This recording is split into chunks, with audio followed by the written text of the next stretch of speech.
বাংলাদেশের সংস্কার কার্যক্রমকে জাপান সমর্থন করে যাবে এবং দেশটির বিনিয়োগকারীরা বাংলাদেশের অর্থনৈতিক উন্নয়নে সহযোগিতা করতে আগ্রহী বলে জানিয়েছেন দেশটির রাষ্ট্রদূত ইওমাকি মিনারি।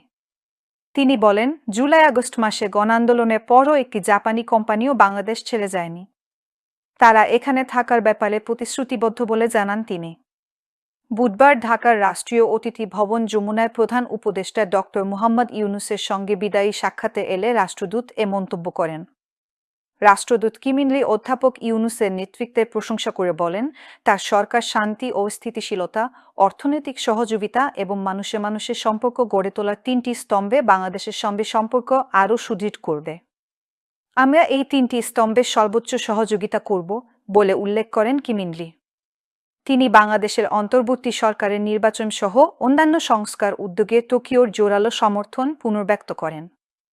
অধ্যাপক ইউনূস বিদায়ী রাষ্ট্রদূতের প্রতি কৃতজ্ঞতা জানিয়ে বাংলাদেশ ও জাপানের মধ্যকার সম্পর্কের প্রশংসা করেন। আমাদের সম্পর্ক সব সময় খুবই দৃঢ় ছিল, বলেন প্রধান উপদেষ্টা।